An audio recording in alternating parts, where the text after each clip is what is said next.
Este é o KBL Cast, o podcast do Grupo KBL. O Grupo KBL existe há 19 anos no mercado goiano. Temos forte presença no centro-oeste brasileiro, atendendo empresas de médio e grande porte há mais de 19 anos, praticamente em todas as unidades da federação. Hoje somos um grupo com mais de 100 colaboradores e temos diversos grandes contribuintes na nossa carteira de clientes. E foi pensando nisso que nós resolvemos criar o KBL Cast, o podcast do nosso grupo. Esse podcast tem a intenção e o objetivo de trazer pessoas do mundo dos negócios, pessoas do mundo jurídico, empresários, CEOs, CFOs e outros que estão no dia a dia dos negócios. A ideia aqui é ter um papo reto, direto, mas na gestão das empresas, na vida como ela é. Porque no mundo empresarial existem diversas fórmulas mágicas, mas nós não trabalhamos com fórmulas mágicas. E é por isso que nós estamos há 19 anos no mercado, atendendo grandes empresas. E nessa manhã, eu tenho aqui a honra, o prazer de ter comigo à mesa Dr. Rogério Magalhães. Rogério Magalhães, eu vou deixar ele se apresentar, é alguém que nós já caminhamos junto há uma boa década, ou há boas décadas. Ele é advogado, especializado no mundo do direito tributário e meu sócio na Magalhães, Lima e Paiva, advogados e consultores. Rogério, prazer ter comigo aqui nesse primeiro podcast. É uma iniciativa do Grupo KBL e não poderia ter outra pessoa comigo aqui senão o meu sócio. Dr. Vinícius também, que é sócio nosso lá na Magalhães Lima e Paiva, poderia estar aqui. Ele estará em outra oportunidade ali na área de saber dele. Mas eu tenho a honra de te receber aqui e queria que você se apresentasse, falasse um pouco da sua atividade, porque hoje nós vamos trocar ideias aqui sobre o que está acontecendo no mundo tributário, a questão da reforma tributária, 2026 que está começando e que deve trazer para nós, tanto contadores, advogados, grandes desafios, principalmente para o mundo empresarial. Com certeza. Primeiro eu quero agradecer o convite, dizer que eu estou muito feliz de estar aqui. Eu acho que é uma data histórica. Por que data histórica? Porque eu conheço o Ivan há muitos anos e sei que os projetos que ele toca têm aderência e caminham para frente. Então eu sei que nós vamos chegar ao programa 500, ao programa 1000 e eu vou ter a honra de dizer que eu estive no primeiro.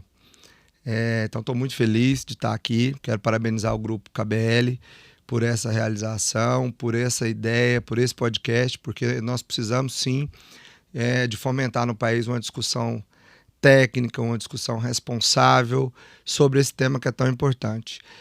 Bom, meu nome é Rogério Magalhães, como o Ivan comentou, sou advogado tributarista.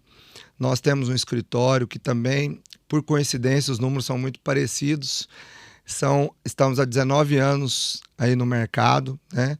Começamos com a sigla KBR Advogados, que depois se transformou na conhecida MLP, a gente fala assim, né? Que é a Magalhães Lima e Paiva Advogados.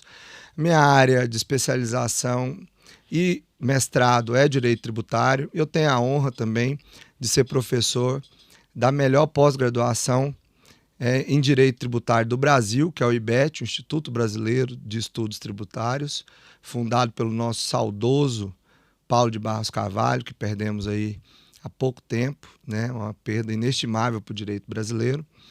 E o que a gente faz no dia a dia é muito parecido com os valores que foram aqui falados pelo Ivan na KBL. Nós fazemos uma assessoria séria, uma assessoria que não vende sonhos impossíveis, lote na lua. Nós estaremos, a gente gosta sempre de falar isso, que nós vamos estar daqui 5 anos, quando a Receita for fiscalizar tudo que for feito, nós estaremos no mesmo local como estamos há 19 anos. E essa é a nossa forma de trabalhar. E fecho dizendo que eu tenho certeza que esse podcast vai ser um grande sucesso. Show de bola, Rogério. Bom, nós estamos vivendo um momento ímpar na história da sociedade brasileira. Na minha visão, nasci em 1972, a última reforma que se fez no sistema tributário brasileiro foi em 1977, quando eles reformaram o imposto de renda. Eu tinha 5 anos de idade. Agora, aos 53, quase 54, nós estamos vivendo um momento em que muda completamente a história da sociedade brasileira. A sociedade brasileira começa a se aproximar dos grandes países do mundo, mais de 175 países que já adotam o sistema de apuração tributária com base no IVA, que é o Índice de Valor Agregado. Há grande e forte movimento por parte da Receita Federal no sentido de controlar todas as ações, todos os movimentos do contribuinte. Em um espaço muito curto de tempo, a Receita Federal do Brasil conseguirá controlar todas as transações na face do território nacional, porque ela tem sistemas, tem capacidade técnica e tem desenvolvido mecanismos para controlar, arrecadar e aplicar esses recursos através do governo federal, através da União. E diante dessa mudança, 2026 é um ano decisivo, porque é o ano que estão chamando aí de ano teste, mas que na verdade é um ano que já está no ar a reforma tributária. E com base nisso, eu queria te ouvir, Rogério, em relação, assim, para a gente começar, por que 2026 é considerado o ano de virada tributária no Brasil? Para a gente começar a bater um papo aqui. Bacana. 2026 é o ano do start da reforma tributária, né? Eu acho bacana o seu comentário sobre o tamanho da importância do momento que estamos vivendo. Eu ouço falar de reforma tributária há 20 anos, né? Eu sempre fui do tributário, minha prova de segunda fase da OAB foi direito tributário e a gente já falava de reforma tributária. Mas ninguém acreditaria que ela ia acontecer. Por quê? Porque lida com muitos interesses, né? Tanto que o nosso Código Tributário Nacional não é uma lei complementar, e é de antes da Constituição e teve que ser recepcionado como lei complementar, porque era o que podia se fazer. Foi o máximo que se conseguiu de consenso. E nunca mais se conseguiu, até antes dessa reforma, um consenso desse tamanho. E agora vem essa reforma que altera tudo. E 2026 é o ano do início da brincadeira, né? No ano de 2026, nós vamos ter a obrigação das empresas começarem a destacar, não vão precisar pagar imposto, mas vão começar a destacar, né? O IBS e a CBS, né, com alíquotas de 0,1% e 0,9%, vão ter que começar a se adaptar às obrigações acessórias, e a isso a gente chama já a atenção dos empresários para que comecem a olhar para os seus sistemas, comecem a olhar para os seus softwares, porque vocês vão ter que ter um controle muito mais rigoroso do que antes, né? Porque agora vai ser tudo digital, tudo controlado, né? E tanto é que a Receita já agora lançou um ato no início do ano, ampliando o prazo para as empresas se adaptarem, dizendo que elas serão 3 meses após a edição dos regulamentos, mas a gente avisa a todos os empresários que comecem a pensar nisso agora. Então, 2026 é o início de tudo. Nós já vamos ter destaque do IBS, da CBS, nas notas fiscais. O que é isso, IBS e CBS, para quem está ouvindo pela primeira vez, né? O IBS ele vai vir ali substituindo os principais impostos nacionais no que a gente fala de estados e municípios, que é o ICMS e o ISS, né? E a CBS, já de cunho federal, vai vir substituindo PIS, a COFINS, ou seja, nós vamos ter ali uma simplificação muito grande e uma pegada voltada para o controle sistematizado de todas as operações. Porque, como o Ivan bem colocou, o próprio Pix está facilitando muito isso. Porque eu pergunto aí para os comerciantes e eles não estão vendo dinheiro mais. Está todo mundo comprando balinha, chiclete com Pix. O que acontece? Nós estamos partindo para uma era em que o dinheiro em espécie está sumindo. Ele sumindo, fica muito mais fácil a Receita controlar tudo. evitar corrupção, dinheiro aí na cueca e tudo mais, né? Mala de lá para cá. Então nós já temos países no mundo, como a Suécia, que acabaram com o dinheiro físico. Quiçá nós também, às vezes, vamos conseguir chegar nesse nível daqui a um tempo. Assim, o que a gente percebe que, na prática, há uma mudança, assim, pesada no sistema atual, né? O sistema atual, que sempre foi um sistema complexo, e a reforma tributária propõe isso, né? Simplificação, não, nós vamos simplificar. Em nenhum momento nessa jornada, a gente ouviu falar de redução de carga tributária, né? Mas assim, só vai ter simplificação, aí depois nós vamos falar um pouco mais à frente. Vai aumentar. Né? Mais à frente nós vamos falar um pouco desse negócio. Eu já tenho alguns estudos no escritório que mostram que há aumento de carga tributária. Assim, mas na prática, o que muda no sistema tributário atual, eu percebo, é a questão de eu saio de IBS, eu saio de ICMS, ISS, QN e vou para um imposto único chamado IBS, saio de PIS e COFINS e vou para um outro tributo chamado CBS, que é Contribuição de Bens e Serviços. É isso na prática, né?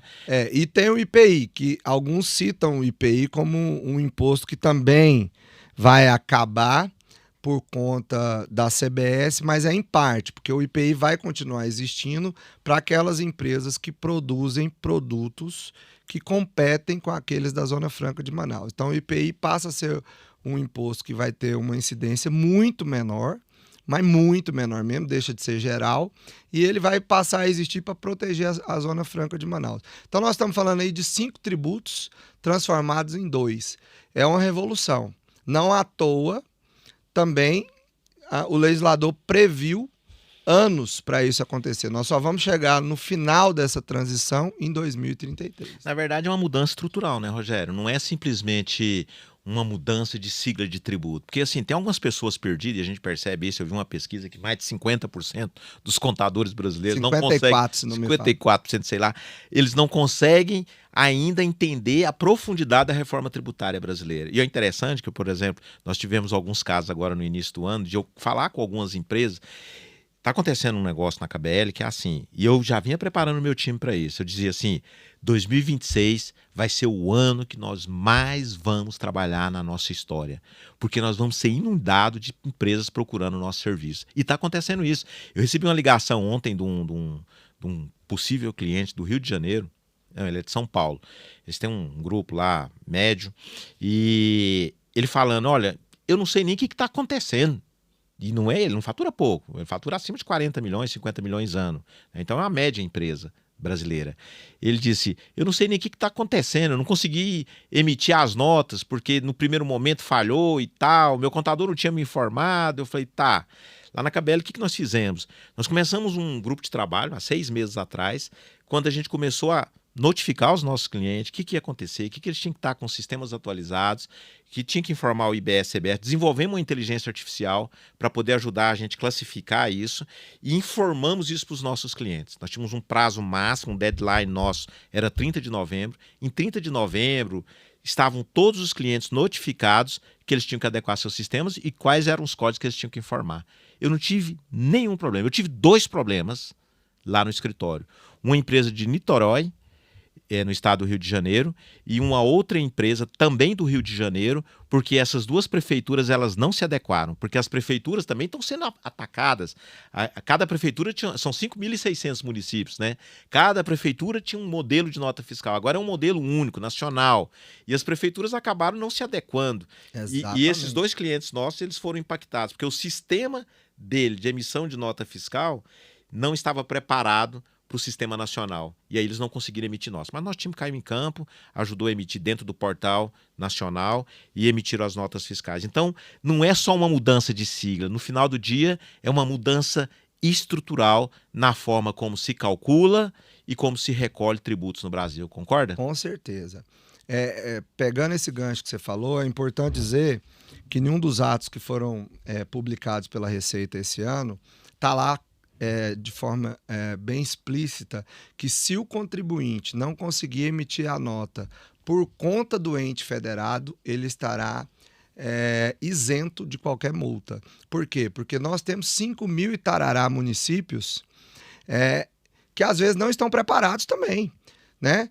Então, tem uma estrutura administrativa muito modesta, né?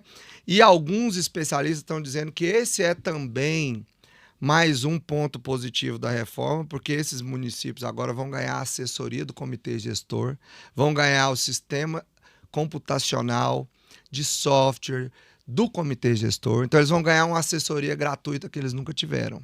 Isso não deixa de ser verdade, né? Outra coisa que vai mudar no Brasil, né? Isso já vinha acontecendo com a lei de responsabilidade fiscal, colocando penalidades para aqueles entes que não exercem 100% da sua competência tributária. Isso criou até, você vai lembrar que criou uma celeuma jurisprudencial se podia ou não fazer isso, porque a gente aprende que a competência é um direito. Então, que o ente exerce se quiser, né? E aí, a outra parte dizia que com as previsões de penalidade que as leis vieram trazendo, estava se acabando com o direito e se tornando um dever. Bom, o que eu sei é que me parece muito estranho, Ivan, eu já vivi isso, chegar numa cidade do interior e o prefeito falar para mim, eu não cobro IPTU. Eu falei, mas por que você não cobra? Porque se eu cobrar, eu não sou eleito mais. Misericórdia. Né? E aí, e o que faz, e qual que é o resultado disso? É mais de 90% das cidades brasileiras viverem do fundo de participação dos municípios. Ou seja, elas não arrecadam para pagar suas despesas, né? E todo dia nasce uma. Então isso tudo vai mudar muito, né? Agora, tem um lado que é a notícia que por enquanto parece que vai ser triste, que é quase todos os cenários que a gente olha, um aumento de carga tributária. Nós talvez estamos caminhando para o maior IVA do mundo, né? Mas, para quem tiver a oportunidade, eu costumo falar o seguinte, eu gosto muito de mitologia grega, o Ivan, que é meu sócio, sabe disso. Eu estou sempre enfiando a mitologia grega em tudo que é situação. Por acaso que a filha chama Helena, né? Minha filha chama Helena, e o outro chama Arthur, que é do ciclo arturiano, lá da Távola Redonda. Mas, enfim, a palavra crise, ela vem do grego e ela significa oportunidade. Então, para empresas que fazem como a KBL fez, que montou um grupo de trabalho, que há 6 meses está pensando nisso, não vai ser problema. Para quem não se preparar, vai ser um pandemônio, porque essas regras vão vir e você não vai conseguir emitir sua nota fiscal se você não estiver preparado. E aí, como é que você fatura? Como é que você sobrevive? Né? Então vai ter que ter preparação. Eu estava falando com um contador amigo esses dias, ele falou, Rogério, esse número 54 é furado. 54% dos contadores se dizem não preparados, mas é furado, porque esses foram os honestos. Que contou. E tem os que falaram na pesquisa que estão, mas que não estão. Não estão preparados. Então esse número é maior. E eu também acredito que o número de advogados tributaristas, de empresários, 77% declaram que não estão prontos para a reforma. Gente, nós estamos em janeiro de 26. Tem que começar. Na verdade, assim, já aí falando dos impactos da reforma tributária, eu acho que a reforma tributária, eu acredito, eu tenho certeza, a reforma tributária brasileira ela vai ser introduzida na sociedade, já que se discute ela há 20 anos, a fórceps. Porque ou vai ou vai. Então, quando a gente pensa nos municípios, eu achei inteligente a parte do governo federal. Por que os municípios estão se adequando? É porque eles são bonzinhos, não. Quem não se adequar não recebe repasse para o fundo de participação dos municípios. Ou se adequa ou não se adequa. Isso aconteceu lá atrás, na introdução da lei, das diretrizes, nas leis básicas da educação, quando foi se reformar a educação brasileira. Ou os municípios se adequavam, ou eles não recebiam repasses federais. E agora está acontecendo a mesma coisa com a questão do tributo. E aí já falando, Rogério, de impactos, o que a gente percebe, né? Tem muita discussão, vai ter custo, como é que fica a operação, como é que fica o planejamento, o risco, como é que vai ser a tomada de decisão? São as perguntas que me fazem todos os dias lá no escritório e a gente vai administrando ali, vai fazendo cálculo, vai fazendo comparativo.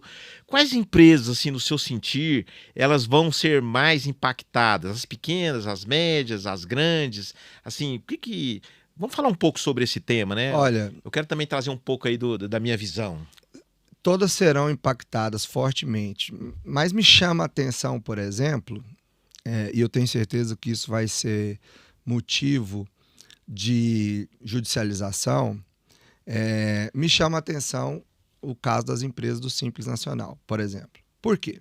Bom, primeiro, se a gente parte de um pressuposto de que nós vamos ter dois regimes convivendo até 2033, quando o regime velho deixa 100% de existir e o novo passa a vigorar, de cara nós já imaginamos um aumento de custo. Por quê? Porque nós teremos dois sistemas e dentro de um escritório de contabilidade, imagino eu, você pode falar melhor do que eu, que nós vamos ter que ter um departamento para apurar na forma antiga e um departamento para apurar na forma nova. Isso representa aumento de custo para o contador, que necessariamente vai representar aumento de custo para o empresário. E aí a gente olha para as empresas do Simples. Nós vamos partir para um sistema de amplo acesso ao crédito. Inclusive, tem se falado muito que talvez o lucro presumido vai deixar de ser interessante, porque ele vai ficar tão parecido com o lucro real, né, que talvez vai ser interessante migrar logo para o real, coisa que hoje não acontece. E aí, as empresas do Simples, as empresas do Simples só terão direito a gerar crédito se elas optarem pela apuração por fora do Simples Nacional, da IBS e do CBS. Que é o chamado regime híbrido, né? Que é o chamado regime híbrido. Ora, se assim for, ela vai perder, no que tange ao cálculo dos seus tributos, ela vai perder a simplicidade. E vai aumentar custo com Vai contabilidade, com então, controles. Hoje, eu conheço vários escritórios de contabilidade, vários, que só atendem o Simples Nacional. Por quê? Porque ele consegue dar um preço muito baixo, porque a complexidade também da apuração é baixíssima. Inclusive, às vezes, tem alguns escritórios que até pecam por não olhar ali, por exemplo, se tem algum tributo sujeito à tributação monofásica, etc. Porque ele fala, não, eu não vendo isso. Eu vendo que eu apuro o Simples do cara desse jeito aqui, já avisei para ele que esses detalhes ele não me paga para isso. Esses caras, como é que eles vão fazer? Ou eles vão ter que atender só a empresa que não gera crédito, ou eles vão ter que agora passar a ter uma nova precificação para apurar a CBS e o IBS por fora. Então, na minha visão, o que mais me chama a atenção de bate-pronto na sua pergunta é as empresas do Simples Nacional vão sofrer muito. Ou elas se adequam, ou elas vão deixar de vender para grandes consumidores, aliás, grandes contratantes, que vão querer ter crédito. Eu também acredito nisso, já fiz alguns estudos nesse sentido e a carga tributária das empresas do Simples vai aumentar. Porque normalmente uma empresa do Simples Nacional, ela está no Simples Nacional porque ela tem ali uma quantidade grande de colaboradores, então ela está ali para proteger a folha de pagamento, isso vai continuar, por isso que o regime é híbrido, né? Ele continua tendo os benefícios do não encargo sobre folhas e pagando separadamente o IBS e a CBS, porque ele precisa e provavelmente o próprio sistema vai forçar essas empresas a irem para o sistema híbrido, uma vez que esse grande contratante ele quer o crédito do IBS e da CBS. E a empresa do Simples muitas vezes não tem esse crédito, o negócio dela é mão de obra, e mão de obra não gera crédito IBS e CBS. Então, a tendência é que a carga do Simples Nacional aumente. Pensando nisso, inclusive, nós vamos lançar um curso para contadores do Simples Nacional. O nosso atendimento lá no escritório para a empresa do Simples Nacional é bem reduzido. Mas eu estou enxergando algo que os contadores do Simples Nacional não estão enxergando. Os meus clientes, que são clientes médios e grandes, eles contratam empresas do Simples Nacional. E você sabe qual que é a primeira providência que eu estou dizendo para o empresário? Comece a notificar os seus clientes do Simples Nacional que eles devem adotar o regime híbrido, porque nós precisamos do crédito IBS-CBS. Ou seja, alguém vai pagar essa conta e provavelmente é a empresa do Simples Nacional. Isso foi uma grande tacada do governo, porque se lá atrás, porque todo mundo falava assim, não, o Simples Nacional não tem nada a ver com essa reforma tributária, o Simples Nacional não vai ser afetado, porque se o governo, 90% das empresas brasileiras estão no Simples Nacional. Assim, um número assim, eu tô trazendo assim uma grandeza de valores. É isso mesmo. É isso, né? Tem um número aí exato, mas é 90% das empresas brasileiras. E mais de 70% da mão de obra. E mais de 70% da mão de obra. Então, isso significa o quê? Significa que essas empresas, se o governo, desde o princípio, começasse a falar que elas seriam impactadas, a reforma não tinha passado. Porque a frente parlamentar ali do micro e pequeno empreendedor, ela é grande no Congresso Nacional. E passou. Mas agora que Inês é morta, já era. Ela vai ter que se adequar. e vamos ver como serão as cenas aí dos próximos capítulos. Eu acho que vai ter judicialização, viu, Ivan? Como teve, por exemplo, na época do Perse, né? Que as empresas do Simples ficaram de fora. E aí vinha o argumento, ora, mas se o Simples tem que ser super privilegiado, como é que ele fica de fora?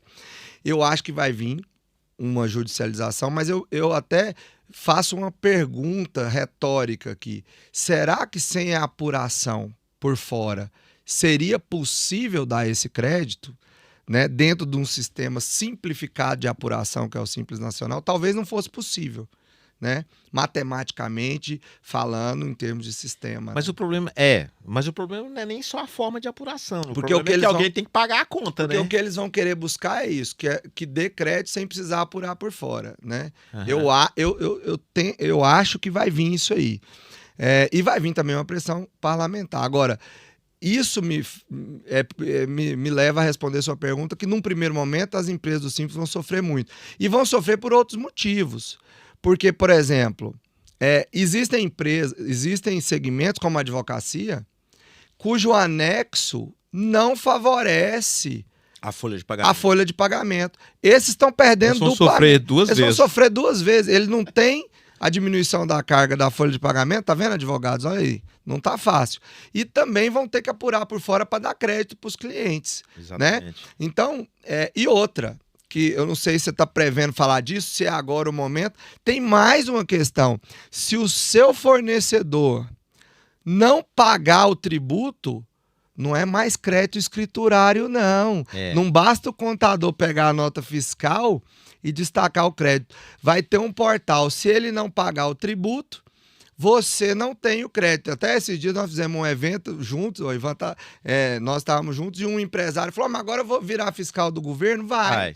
Então, as empresas pequenas também vão sofrer nisso, porque eu penso que as grandes têm uma capacidade administrativa muito maior de selecionar fornecedores, de fiscalizar fornecedores, as pequenas não. Então, eu vejo que elas vão sofrer muito no início. E eu também penso que as médias e grandes empresas, elas têm condições ali de estarem mais bem assessoradas e já pensando em saídas e soluções dentro da legalidade, obviamente, para amenizar os impactos. E também tem uma estrutura melhor de adequação de sistema, tem condição de fazer essas adequações. Então também eu entendo exatamente como você em relação aos impactos. Eu acredito que as empresas do Simples Nacional serão fortemente impactadas, né? Até porque haverá mudança no dia a dia dessas empresas, você trouxe um pouco disso aí, ela vai ter que melhorar a sua apuração, as contabilidades de empresas do Simples Nacional, eu acredito que vão ter grande dificuldade de se adequar, porque elas terão dificuldade, uma vez que não é fácil no nosso segmento, Rogério, negociar honorários. O empresário do Simples Nacional, ele tem uma visão, às vezes, muito limitada em relação à importância da contabilidade. Eu estou fazendo aqui é para vocês que eu estou falando, porque a contabilidade ela não é simplesmente um lugar de apurar impostos. A contabilidade ela é uma ferramenta para tomada de decisões. Por que as grandes empresas são grandes? Porque elas têm bons contadores, elas têm bons gestores financeiros, elas têm bons controles financeiros e elas se estruturam e se tornam grandes corporações. Agora, as pequenas empresas às vezes ficam limitadas a olhar para o contador como custo. Tanto é que o nosso foco na KBL não é empresa do Simples Nacional, mas a gente atende. E quando eu começo a atender o empresário do Simples Nacional, eu falo para ele: olha, você precisa começar a pensar como uma grande empresa, porque senão a nossa relação ela tende a não dar certo. Se você só olha preço, você não vai conseguir sobreviver nesse mundo. Você não vai ter um bom controle, você não vai ter uma boa assessoria e você não vai crescer. É simples assim. E esse contador vai sumir do mercado, hein, Ivan? Esse contador vai sumir, porque assim, a hora que a maioria dos escritórios de contabilidade no Brasil, esse dia eu estava num podcast lá do Conselho Regional de Contabilidade, aqui de Goiás, a maioria dos escritórios de contabilidade no Brasil ele tem 3 funcionários, 3 colaboradores. É o dono, a esposa e um colaborador. E atende o 150. Fiscal, o contábil e o dono. Eles atendem 150 empresas. Eles não vão conseguir fazer esse trabalho com essa complexidade que está nascendo aí na reforma tributária, com esse nível de controle. Ele vai tentar renegociar isso, alguns casos ele vai conseguir colocar isso, mas nem todos. E o cliente que sair de lá já vai encontrar um escritório que vai cobrar mais caro. Então a tendência é ter um movimento aí forte. Mas, seguindo adiante aqui, existe o risco aí de pagar mais impostos por conta dessa falta de preparo, concorda? Quando você traz aí Com certeza. a ideia do split payment, que é essa história do controle, do pagou, tem o crédito, se não pagou, não tem o crédito. Se não tiver esse controle, esse preparo, há aí a tendência de se controlar mais, de se pagar mais tributos, né? Você, empresário que está assistindo aí o podcast e ouviu essa palavra nos últimos meses, né? O split payment. Nada mais é do que quando você pagar aquele produto ou serviço, a empresa que está vendendo aquele produto ou serviço para você, ela não vai receber 100% do pagamento. Os tributos já seriam ali segregados para o governo no pagamento. Para isso, os bancos terão que aderir ao sistema do governo para fazer essa gestão. Ora, então, você deve estar pensando, acabou a gestão de caixa com tributo, né? Aquela situação que muitos empresários passam de ter que escolher entre pagar, às vezes, numa crise, pagar funcionário, pagar conta de água, luz ou pagar tributo, e aí deixava de pagar o tributo. Nessa modalidade, ele não vai poder fazer essa gestão. Isso é um impacto enorme na vida das empresas, né? Inclusive, há uma grande discussão se esse instituto deveria ou não ser utilizado, porque em vários países da Europa ele foi utilizado e eles estão fazendo o movimento contrário, deixando de utilizar. Aqui nós vamos começar a reforma com essa previsão. E quem não se preparar vai ter um rombo gigantesco no seu fluxo de caixa. E aí, assim, começando a caminhar aqui para um outro bloco de perguntas, de troca de ideias, a gente percebe o seguinte: muita gente acha que reforma tributária é coisa de contador, né? E, na verdade, essa decisão começa com o gestor. O gestor precisa ter uma cabeça aberta para olhar para isso, para entender disso. Uma vez conversando com uma cliente, ela falou assim: mas se eu tiver que entender de tudo, eu não preciso de você. Eu falei: não, você não precisa entender tecnicamente e no nível de detalhe que eu entendo. Agora, você precisa minimamente entender como que você forma seu preço. E o imposto tem impacto no seu preço. Às vezes eu converso com empresários e eu encontro um empresário falando assim: porque esse governo, porque esse governo, porque esse governo, porque isso. Eu digo: olha, deixa eu te falar uma coisa. Primeiro, esse governo fomos nós que colocamos lá, porque eu sou democrata. Não importa, eu não tenho coloração partidária, não importa quem está no poder. Se ele está no poder é porque ele foi eleito com a maioria dos votos, seguindo ali o rito constitucional. Então, quem colocou lá? Nós. Porque a partir do momento que quem assume o poder, seja de direita, de esquerda, centro-esquerda, centro-direita, enfim, esses vários segmentos aí, quem assume o poder, ele passa a ser o meu representante, independente de eu ter votado nele ou não. Então eu digo para o empresário: quem está lá... a reforma, tem outro detalhe que você pode falar também, quando você estiver sustentando esse argumento. A reforma foi aprovada com os votos da direita. E ela senão não antes, passaria. Né? Não passaria, né? Nós lembramos, inclusive, que o governador de São Paulo viajou lá para Brasília na semana de aprovação e conseguiu os votos que faltavam. Então a reforma ela foi aprovada com os votos da direita e da esquerda. Porque às vezes as pessoas não têm conhecimento. Mas eu não sou esquerdista, hein, gente? Eu nem sou esquerdista, nem direitista. Eu sou cidadão brasileiro. Essa reforma ela veio pelo Congresso Nacional e não seria possível passar, porque nós estamos falando de emenda constitucional, sem os votos da direita e do centro, né? Então nós podemos dizer que foi o Legislativo e o Executivo brasileiro que trouxe. Na sua maioria. Na representatividade da sua maioria, né? É importante as pessoas entenderem como é que funciona o rito, né? Mas isso fica assunto para um outro momento aí, né? Agora, a decisão começa com o gestor, né? Todo negócio ele tem alguém que está à frente, seja o CEO, o diretor financeiro, o diretor administrativo.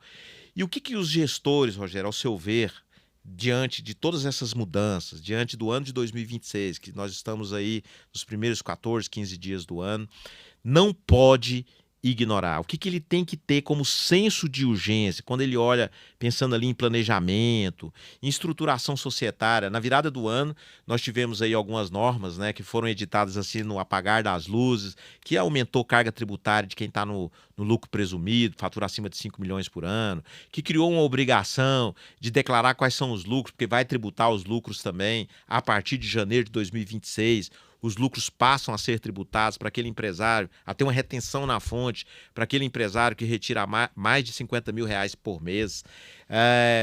E houve aí uma edição de atos para poder carimbar o lucro anterior a 31 de dezembro de 2025 como lucro não tributável, e aí houve uma correria para fazer atos. Então o gestor tem que estar atento a essa estruturação societária, qual regime tributário escolher, processo interno, governança. O que você, assim, se você fosse listar 3 coisas que o gestor não pode ignorar em 2026, quais seriam? A primeira é aproveitar no senso de urgência, avisar você que está nos assistindo. Foi aprovada uma lei, como infelizmente é costume no Brasil, no apagar das luzes de 2024, né? Já tinha 2025? 2025, aliás, desculpa. Já tinha muita gente na praia viajando quando ela foi aprovada, criando uma tributação de afogadilho, em desrespeito às normas contábeis, em desrespeito à lógica empresarial, que é a mais simples, né? Você não tem como apurar o lucro de um exercício que ainda não acabou. É muito simples. Como é que eu vou apurar o lucro de 2025 antes de acabar 2025? Mas veio a norma mal redigida, tecnicamente falando, muito mal redigida, aliás, que ressuscitou no Brasil a tributação sobre remessa de lucros e dividendos. Pois bem, o Supremo Tribunal Federal, através do liminar do ministro Nunes Marques, ampliou o prazo. Que prazo? A lei disse o seguinte: se houver uma deliberação societária para que os lucros apurados até dezembro de 25 possam ser distribuídos em 26, 27 e 28 sem tributação, isso poderá ocorrer. Ora, quem é que não quer? Se você tem lucros não distribuídos aos sócios, dos períodos anteriores, inclusive dos anos anteriores, porque não é todo ano que a empresa distribui lucro, ela pode optar por fazer um investimento, por comprar uma máquina, por fazer uma obra e por aí vai, né? Então, a lei possibilitou que, através de uma mera deliberação, e aí pessoas mais cuidadosas, como o Ivan lá na KBL, como nós na MLP, estamos sugerindo que seja feito um registro na JUSEG da ata dessa reunião. Então, a lei vinha dizendo que até dezembro de 25 você tinha que fazer isso. O ministro Nunes Marques disse o óbvio: eu não posso exigir deles fazerem até dezembro, porque o ano ainda não acabou para o contador apurar o lucro. Então, ampliou esse prazo até o final de janeiro. Então, você que está nos assistindo, que tem lucros nesse montante aí, para ser distribuídos dos períodos anteriores, você tem até o fim desse mês para fazer essa ata. Procure um profissional habilitado para fazer, não perca esse prazo. Essa é a primeira dica. A segunda é o seguinte: para quem quer fazer planejamento patrimonial e sucessório, eu recomendo fortemente que faça esse ano. Por quê? Também foi aprovada uma lei complementar, agora recente, que muda radicalmente a forma de tributação da transferência de cotas, por exemplo, de uma holding, né? Vai vir aí necessidade de se apurar o valor real, de mercado, né? De mercado, de se acrescentar um fundo de comércio, né? Então vai subir a valoração disso aí lá em cima. Só que a lei complementar diz na forma da legislação de cada ente. Como ela acabou de sair, os entes federados, ou seja, os estados, vão começar a se movimentar para aprovar legislações sobre essa norma, que por enquanto não é auto-aplicável. Então, quem está enrolando aí, o Ivan deve ter cliente lá, eu tenho, que fala para mim que quer abrir uma holding, tem 10 anos, e nunca toma a decisão, tem esse ano para fazer. Eu não digo nem esse ano, tem meses para fazer, porque as legislações vão começar a pipocar. Então, existe estado aí, por exemplo, que autoriza que a avaliação dessas cotas seja valor histórico. Então, é uma oportunidade maravilhosa de fazer o planejamento sucessório. Quem não fizer... E a terceira é: olhe para o seu software. Olhe para o seu software. Se você sabe, porque eu escuto muito do empresário assim: não, ele não é bom, não. É igual contador. Eu escuto muito assim, ó. Eu escuto assim, ó, meu contador não é dos melhores, não, mas assim, eu tô com ele há muito tempo. Acabou esse negócio. Agora você precisa de um bom. Muito bom. E o software é a mesma coisa. Ah, eu tenho um software lá, ele é meio fraquinho, mas ele entrega mais ou menos. Não, você vai precisar agora de uma governança total, porque nós vamos partir para um sistema, Ivan, que a gente sonhou muitas vezes, porque a gente briga por crédito há quanto tempo? Agora vai ser crédito amplo, tirando gastos pessoais. Você Né? toma crédito. Você lá que está querendo voltar por sua gasolina, seu escola das crianças dentro da empresa, não vai poder tomar crédito, tá? Mas as despesas de uma empresa normal, que não são os gastos pessoais, vai ter amplo acesso ao crédito, inclusive no lucro presumido.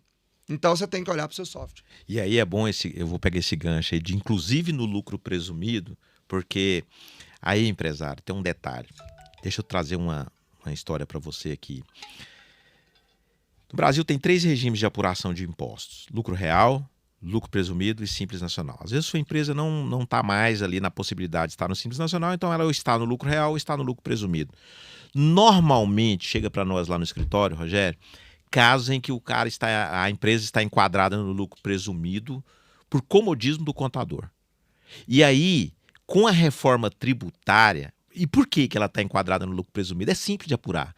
É 3,65 de PIS e COFINS sobre o faturamento, faz uma base de presunção lá, paga imposto de renda e contribuição social. É quase que um Simples Nacional, porque não tem que ter apurações complexas a partir da contabilidade, porque o lucro real eu parto do lucro contábil, faço adições e exclusões e chego na base tributável para fins de imposto de renda e contribuição social. O contador quer fugir de lucro real e fala, não, é lucro presumido. Com a reforma tributária, independente do sistema que você esteja, exceto lá quem está no Simples Nacional, que a gente falou lá no início, que tem que adotar o regime híbrido, lucro real e lucro presumido, todos vão ter que tomar crédito e débito do IBS e da CBS. Então, quem tinha vantagem por estar no lucro presumido, às vezes por conta da alíquota ali do PIS e COFINS, que era mais baixa, né? Porque no lucro real, a alíquota padrão de PIS e COFINS soma 9,25%. E no lucro presumido soma 3,65%. O cara falava, não, lucro presumido é melhor porque você vai pagar menos PIS e COFINS e tal. Bom, caiu por terra esse argumento. Tem que se fazer conta, porque senão, quem deixar de olhar para isso vai perder dinheiro. Você falou bem no início desse episódio do KBL Cast que é possível que o lucro presumido seja extinto. Eu tenho convicção disso. O lucro presumido deve deixar de existir no Brasil. Nós só vamos ter 2 regimes: Simples Nacional e lucro real. E aí chegam empresas para mim também lá no escritório, para nós lá no escritório, de que o contador, não, eu não apuro lucro real, procuro outro contador. Contador, já vi demais. Ou você aprende a apurar lucro real, ou a sua profissão está fadada a ser extinta. É um recado para o meu colega contador. Aprenda a apurar lucro real. Empresário, se o seu contador não apura lucro real, procure o Grupo KBL. Nós temos condição de te atender e de te assistir como nós assistimos boa parte dos contribuintes goianos tributados nesse regime. Ivan, e é bom falar também, tem as lendas, né? Uma das lendas é, quem pode estar no Simples tem que estar no Simples, né? Não, isso não é verdade, né? Eu pude ver várias ocasiões em que o estudo, olhando para a empresa, ela no lucro presumido pagaria menos, no lucro real pagaria menos, ou às vezes ela estava fora do jogo se ela não fosse para o real presumido, porque ela tinha que gerar crédito. Então, não existe fórmula pronta. Não. Existe você consultar um profissional que conheça as regras do jogo, né? Então, muitas pessoas estavam no Simples Nacional de forma equivocada. E agora, muitas pessoas estarão, provavelmente, no presumido por lenda urbana, que ainda talvez vai demorar alguns anos. Mas eu também acredito que no final dessa brincadeira só vai ter 2. Rogério, quando você fala assim, procurar um profissional, a gente começa a caminhar aqui para um outro bloco de perguntas. Eu já percebi qual que é o papel do contador nessa história. O papel do contador é conviver aí com 2 regimes ao longo dos próximos 5 anos, 2 linhas de produção, um apurando o regime antigo, ICMS, ISSQN, que não será extinto nos próximos 5 anos, outra linha apurando IBS e CBS, o PIS e COFINS acaba a partir do ano que vem. Enfim, são conhecimentos diferentes, saberes diferentes, porque num eu posso tomar crédito de algumas coisas, na outra eu não posso. Se eu colocar esses mesmos profissionais que nós temos lá no escritório, a tendência é que eles façam confusão, porque nós vamos ter duas legislações ainda em vigor. Esse é o papel do contador. E eu queria ouvir de você um pouco qual que é o papel do advogado tributarista nesse momento da reforma tributária. Não só nesse momento, mas durante esse novo momento que a sociedade brasileira vai viver e a partir do qual nós vamos ter que conviver, possivelmente aí pelos próximos anos, pelos próximos 50 anos. A reforma tributária ela vai até 2033 na fase de transição, mas tem atitudes ali e atos que vão vigorar ali pelos próximos 40, 50 anos, a questão dos fundos e tal. Como que você vê aí o papel do advogado? De crédito de ICMS A pode ir até devolução, 2038, né? Tem uma série de É fatos muita ali. coisa. Eu diria também, acrescentando, né, nessa fala sua, que o contador como a KBL, que atende clientes médios e grandes e clientes que hoje estão beneficiados por benefícios fiscais, também vai ser um papel do contador preparar a documentação para que essas empresas se credenciem ali a partir de 2029 para estar recebendo o fundo de compensação de perda de benefícios fiscais, que também é muito importante que as empresas que não estão com a sua documentação organizada fiquem atentas. Já a Receita vai começar a soltar os regulamentos de qual é a documentação, porque essas empresas vão precisar. Quem é que não quer receber um dinheiro do Estado? Para compensar a perda dos benefícios fiscais que hoje são importantíssimos na vida dessas empresas. Então, eu acrescentaria também mais esse papel, que só quem vai ter são os contadores que têm clientes que estão ali beneficiados pelos benefícios fiscais. E da parte dos advogados, são várias as missões, e muitas delas junto com o contador. Eu costumo falar que o contador inteligente é aquele e o advogado inteligente é aquele que sabe atuar em conjunto, né? São duas profissões que o tributarista, o advogado tributarista e o contador são duas profissões que eu diria que são inseparáveis. Um precisa do outro, né? Não adianta eu ganhar o direito ao crédito se o contador não souber apurar, né? Muitas vezes, numa defesa de uma auto de infração, por exemplo, eu não faço sem a participação do contador da empresa, e por aí vai. Eu acho que o primeiro papel do advogado tributarista é estar preparado para, em conjunto com o contador da empresa, saber assessorar essa empresa para esse novo mundo que está vindo. Então, eu, por exemplo, que tenho 20 anos de direito tributário nas costas, eu não vendi assessoria mensal. Morria de inveja dos contadores, né? Que eles têm renda recorrente. Eu vendi ações de teses, defesas de auto de infração. Agora eu estou começando a vender assessoria tributária. Na verdade, isso começou um pouquinho antes da reforma tributária, com aquela decisão, ao meu ver, translocada do nosso Supremo Tribunal Federal, que fragilizou a coisa julgada no Brasil. Então, agora, você é empresário, às vezes você tem uma decisão transitada em julgada, te desonerando de pagar um tributo. Se o Supremo, 20 anos depois, muda de ideia, você tem que voltar a pagar aquele tributo. Mas é a coisa julgada. Não está valendo muita coisa no Brasil de hoje. Então, com essa decisão, eu comecei a ser contratado para assessoria mensal. E agora eu tenho certeza que já está acontecendo isso, está aumentando muito o interesse. Por quê? Porque o contador e o advogado vão ter que atuar juntos. Porque o STJ fez um estudo, vai multiplicar exponencialmente no início o número de ações. Por quê? Ora, vamos ver. São mais de 500 artigos a reforma. Eu estou falando... Você imagina quantas instruções normativas a Receita Federal não vai emitir, né? Fora as legislações complementares que estão vindo. Estou falando do início da brincadeira. São mais de 500 artigos. Há uma complexidade muito grande. Outra coisa, nós estamos falando do IVA dual. O Brasil tem essa característica.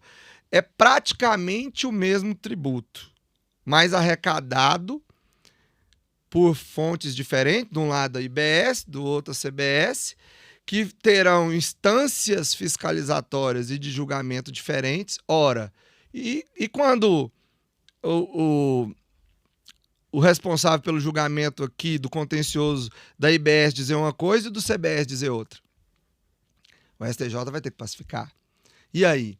Então, nesse início, a litigiosidade vai aumentar muito. E a terceira função é para você que ficava enrolando para começar a levantar seus créditos dos últimos 5 anos, corra.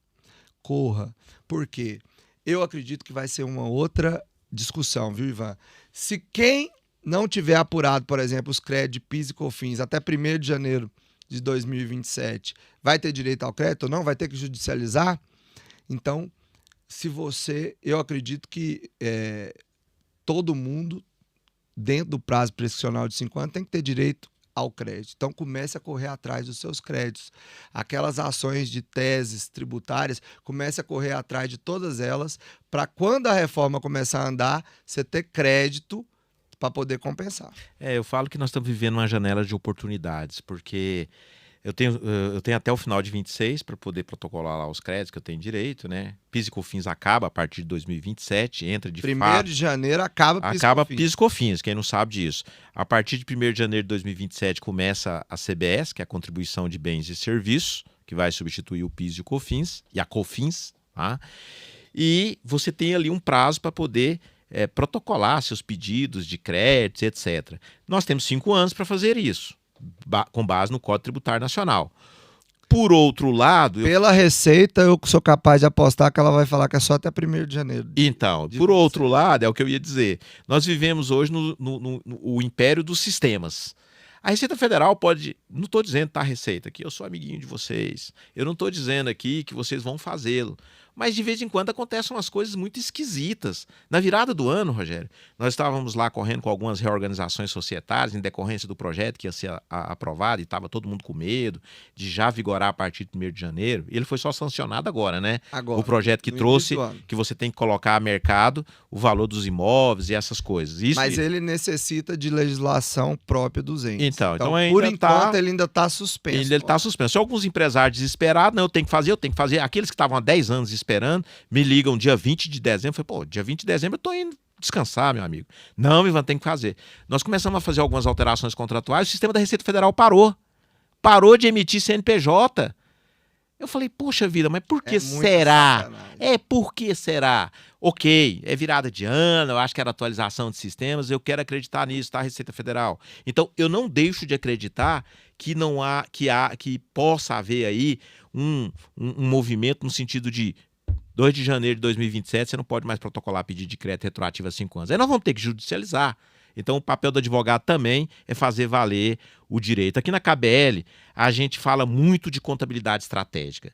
E, para mim, contabilidade estratégica passa não só pelos números, mas principalmente pela questão da segurança jurídica, do império das normas, das leis. É por isso que a gente fala em transformar conhecimentos em soluções seguras. A Magalhães Lima e Paiva Advogados, que tem aqui o Dr. Rogério à frente já nesses anos todos, ela é o nosso principal parceiro na área jurídica. Eu acho o único parceiro nosso na área jurídica, exceto quando algum cliente traz o seu próprio advogado e eu tenho que conviver com esse advogado e respeito todos os advogados, mas todas aquelas ações que nascem dentro da KBL Contabilidade, elas são conduzidas pela Magalhães Lima e Paiva Advogados Associados, que é uma empresa séria e que também está no mercado há 19 anos e da qual eu também sou sócio, meus clientes sabem disso e atuo como advogado. Fui fazer direito por conta da história do Fumus Boniuris, né? Eu como contador lá no passado, não sabia nem por onde passava direito, me chega um advogado junto com um empresário, eu trabalhava nessa empresa, não vou falar o nome aqui por uma questão de respeito,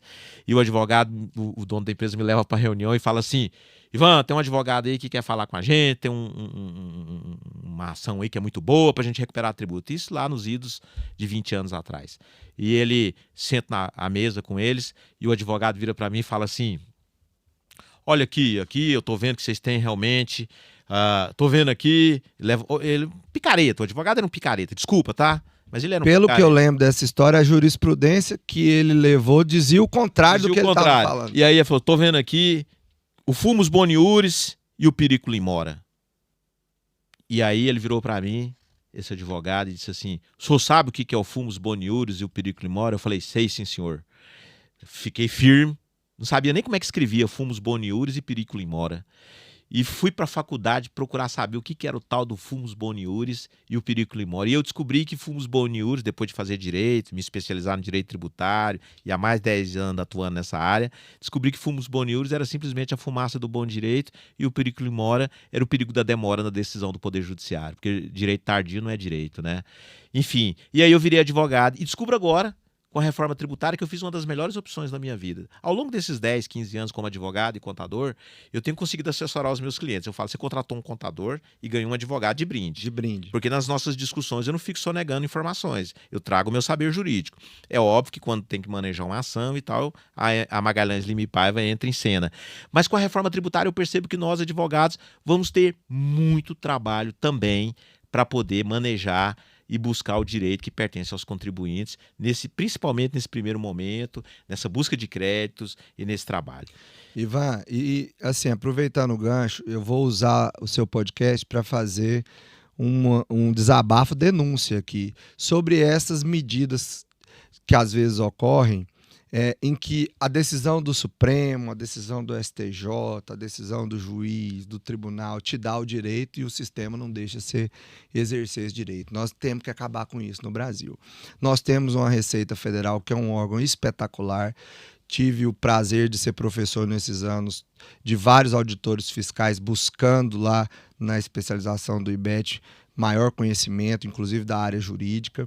Mas nós temos, a Receita ela não pode utilizar o que a gente chama de sanções políticas, de proibições de sistema, para dificultar o acesso a alguns direitos. Por exemplo, eu tive uma vez na Receita Federal do Brasil para resolver um problema complexo. Era um problema em que um fornecedor estava com crédito que era do meu cliente, porque na hora de fazer o pagamento ele recolheu em nome do fornecedor um tributo dele. Nós precisávamos fazer a transferência daquilo ali e tinha alguns trâmites administrativos, já tinha decisão judicial, inclusive, mandando fazer.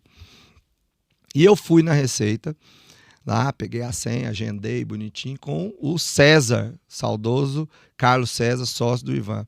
Fomos os dois lá. E o César passou a tarde olhando, né, no sistema qual seria o tema do nosso atendimento.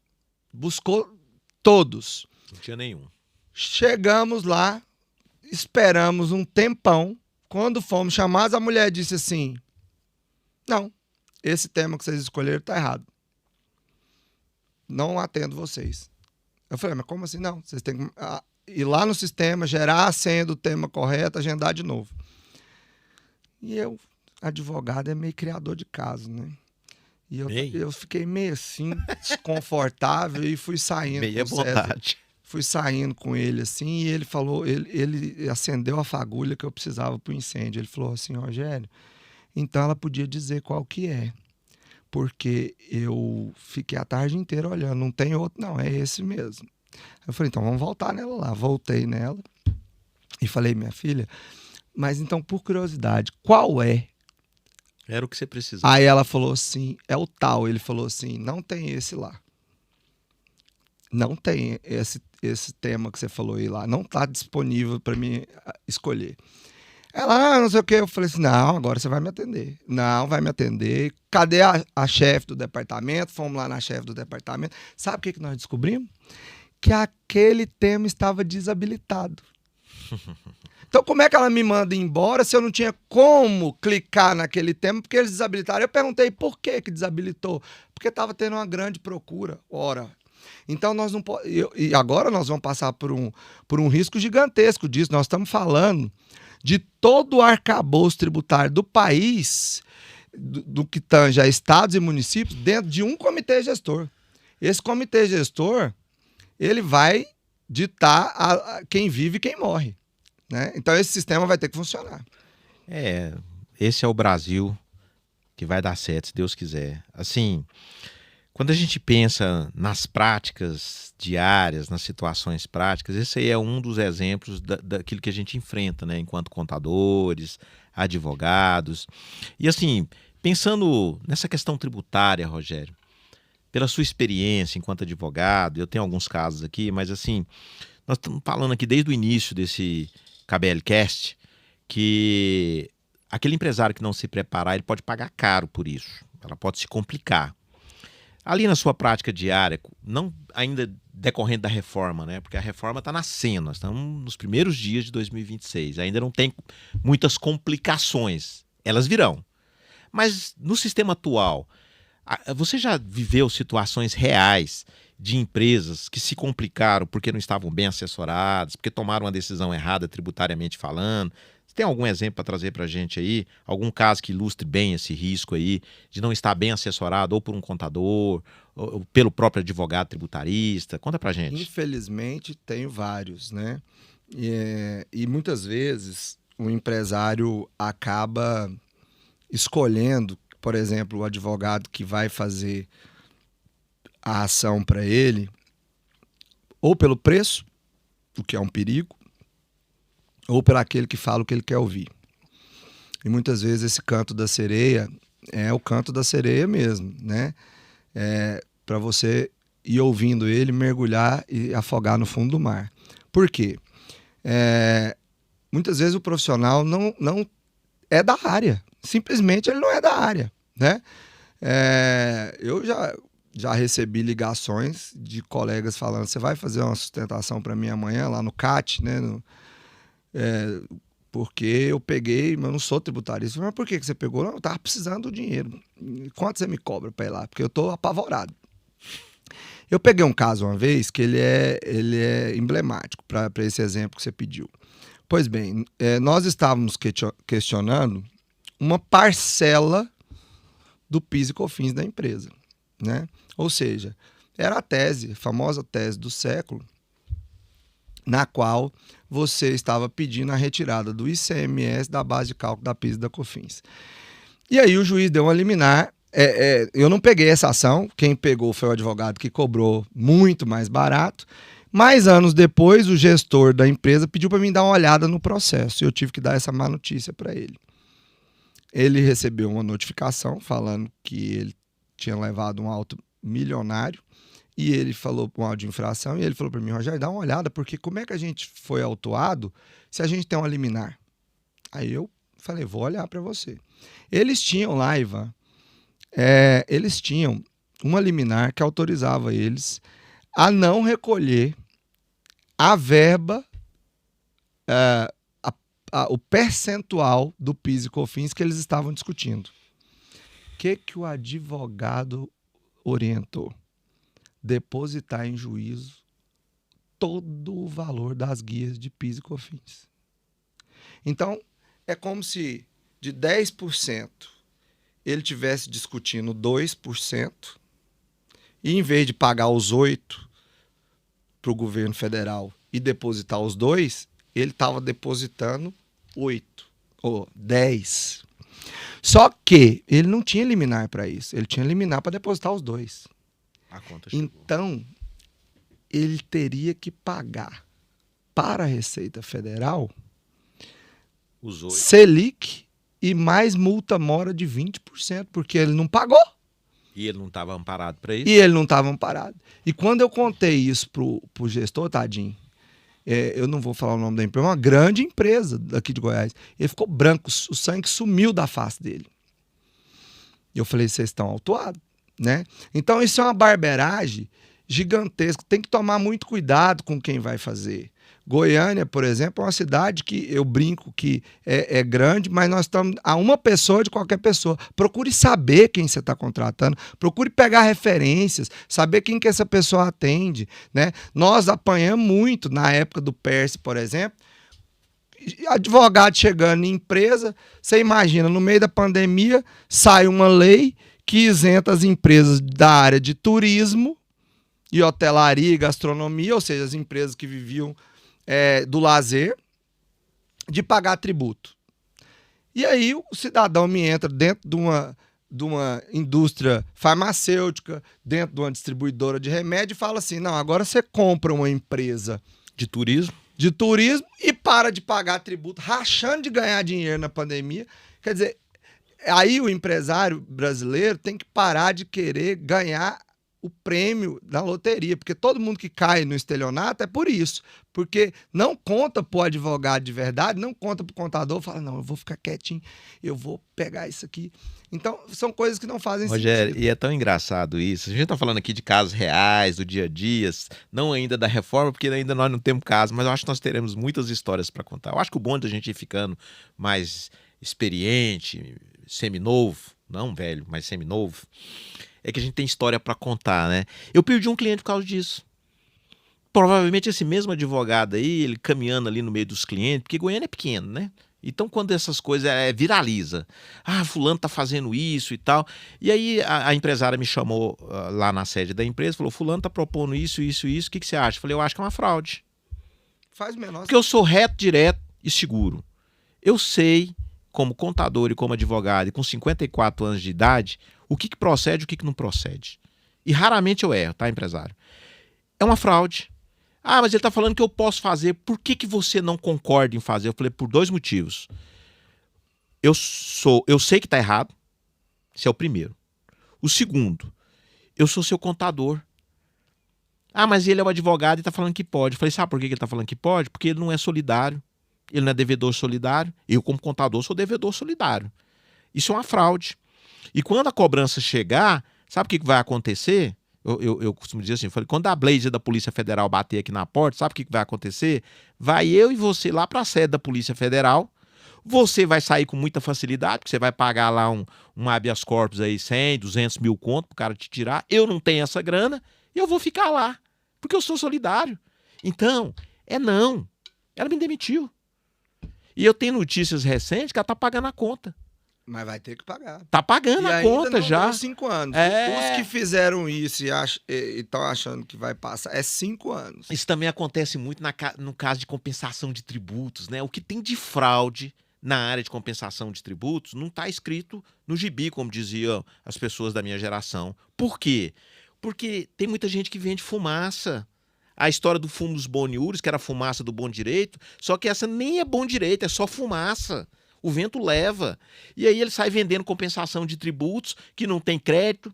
Eu agora mesmo tive um caso no escritório de um escritório aí famoso nacionalmente, inclusive saiu no Fantástico. Eu não gosto de falar nome, não vou falar nome.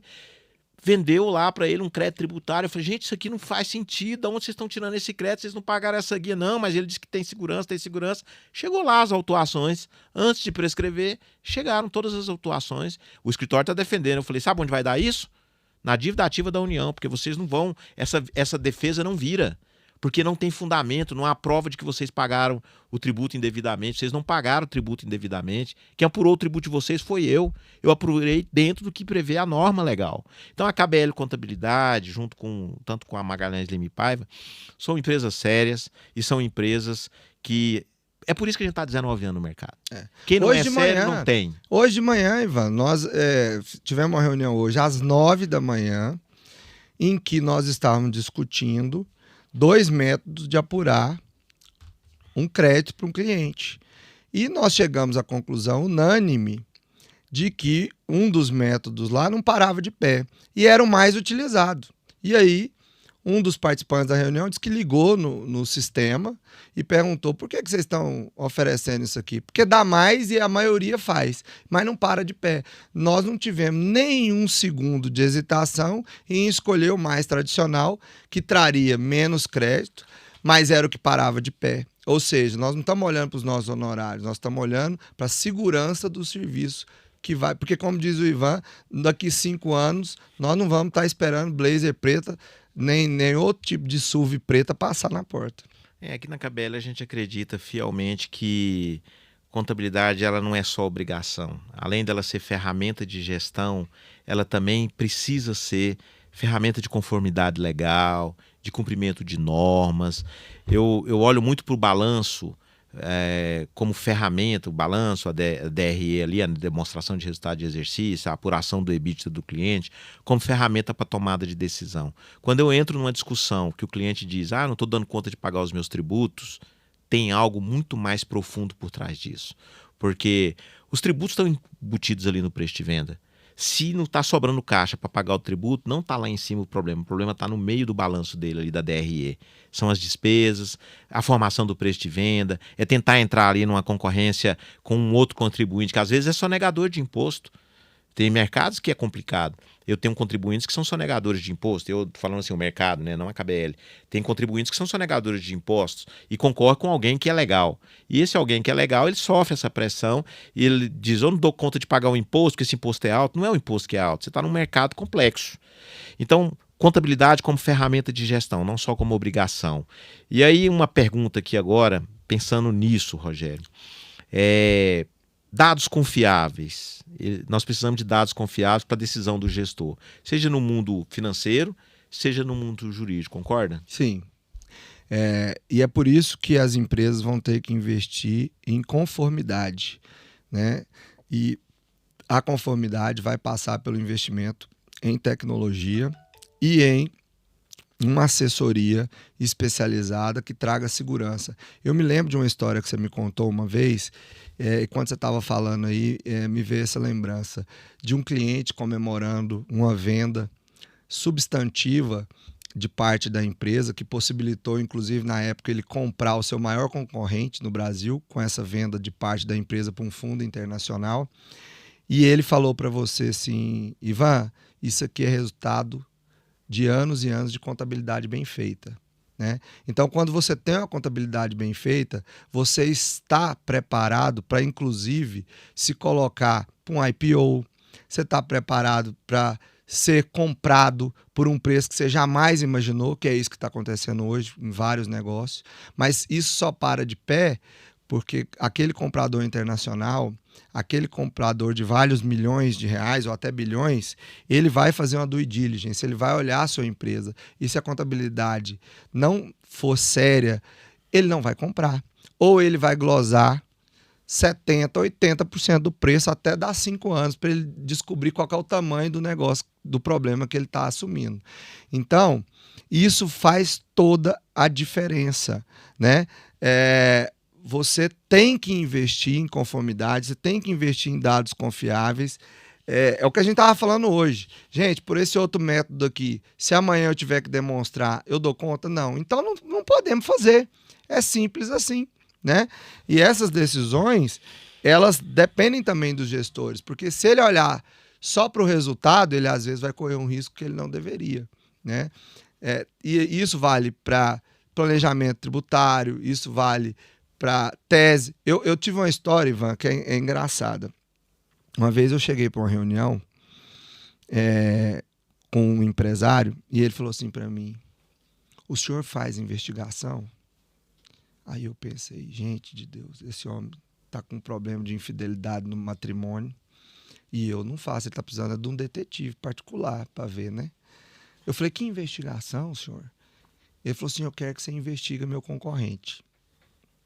Porque eu subornei a funcionária da distribuidora que vende o insumo que nós dois vendemos, eu não vou falar qual é, e ele paga o mesmo preço que eu.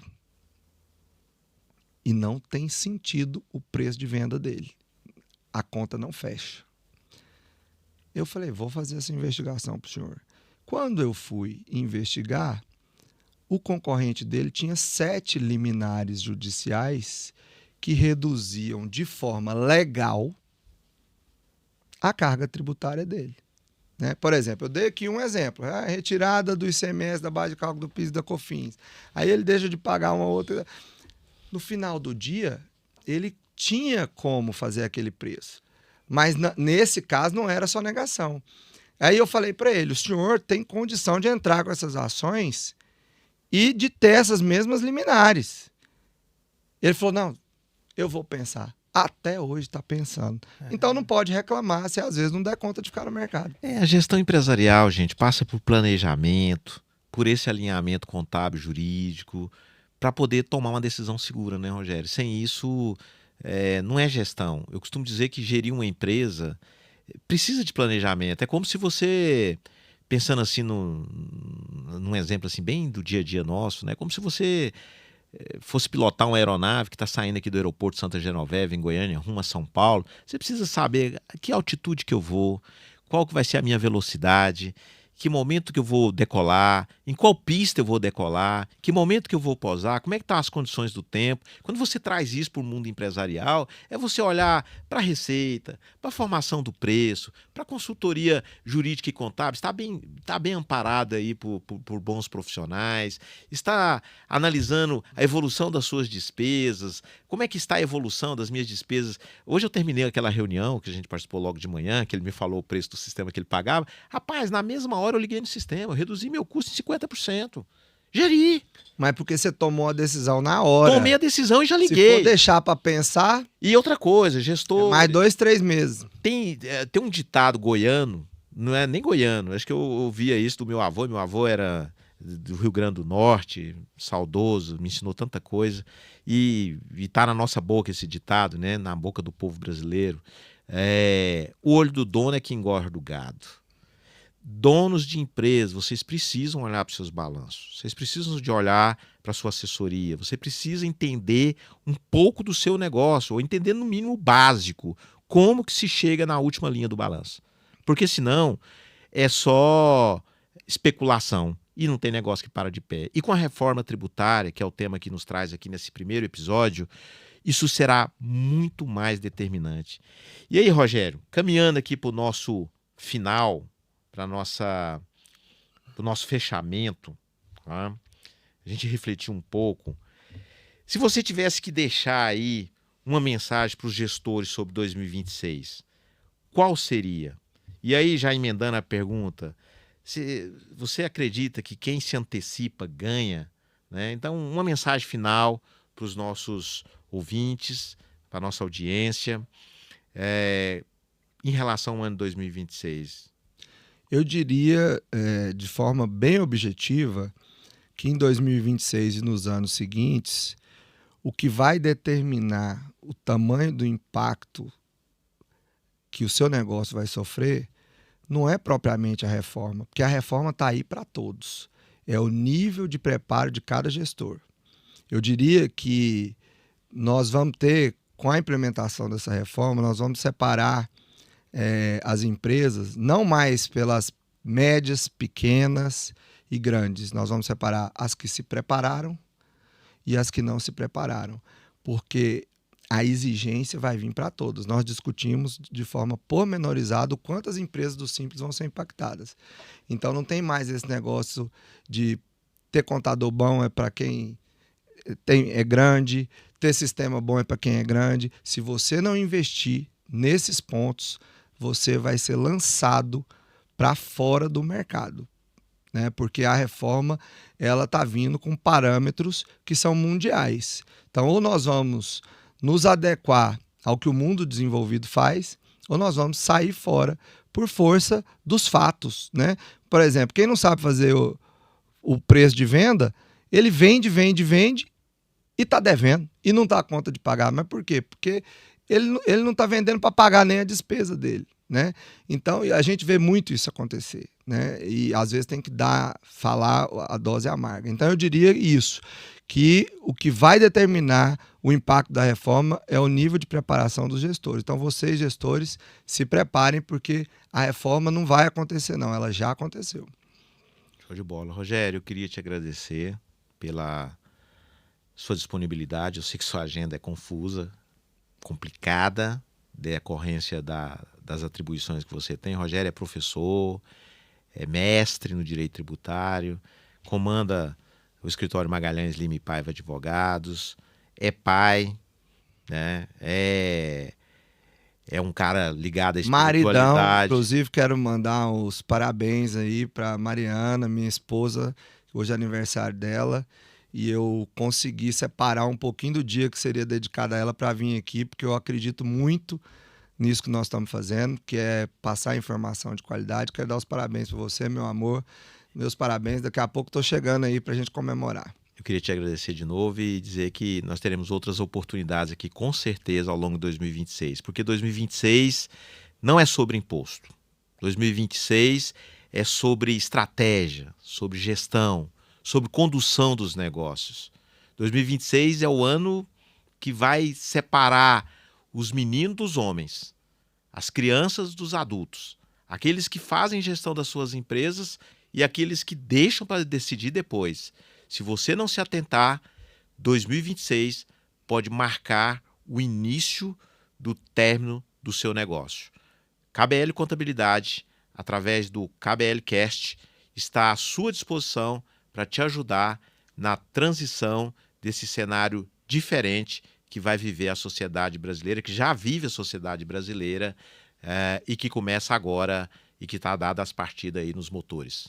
Muito obrigado pela sua audiência.